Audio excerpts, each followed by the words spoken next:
La neutralité monétaire est une question qui revient souvent en macroéconomie et il s'agit de savoir essentiellement si il y a une dichotomie entre les variables nominales telles que le prix et les variables réelles telles que les quantités, l'output et ainsi de suite. Alors ici, pour répondre à cette question, on peut regarder d'abord ce qui se passe dans le monde classique. Alors, si par exemple on augmente la quantité de monnaie, une politique monétaire expansionniste stimule la demande agrégée, et donc on a un nouvel équilibre dans lequel les prix ont augmenté, donc la monnaie essentiellement provoque de l'inflation, mais on voit qu'il n'y a pas d'impact réel, donc il y a une dichotomie entre les sphères nominales et réelles, et à ce moment-là, la monnaie est neutre, on ne peut pas s'en servir pour avoir un impact sur le PIB. Alors, une hypothèse importante de la théorie classique, c'est que les marchés sont parfaits de sorte que les prix sont flexibles.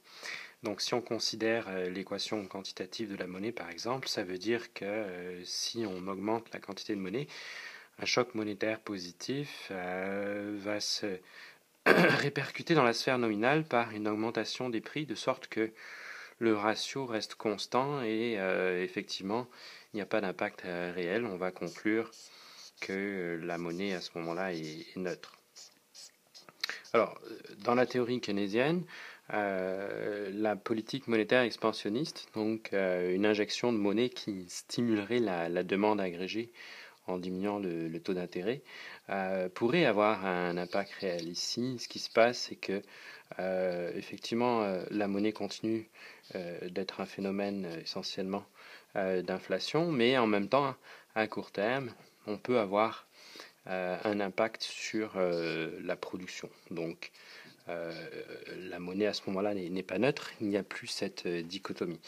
Alors, l'hypothèse importante ici, qui distingue la théorie keynésienne de la théorie classique, c'est que dans la théorie générale, on va supposer qu'à court terme, les prix ne s'ajustent pas immédiatement, donc ils peuvent être rigides. Alors ça fait en sorte que un même choc monétaire, puisque les prix à court terme ne s'ajustent pas, va faire en sorte que le ratio dans caisse réelle va augmenter. Alors pour que l'égalité de l'équation quantitative tienne, il faut nécessairement que la production augmente, ce qu'on a ici dans le graphique, c'est-à-dire que la monnaie peut avoir un impact sur l'économie réelle à court terme. Alors essentiellement, la différence entre les deux, c'est une différence de temps.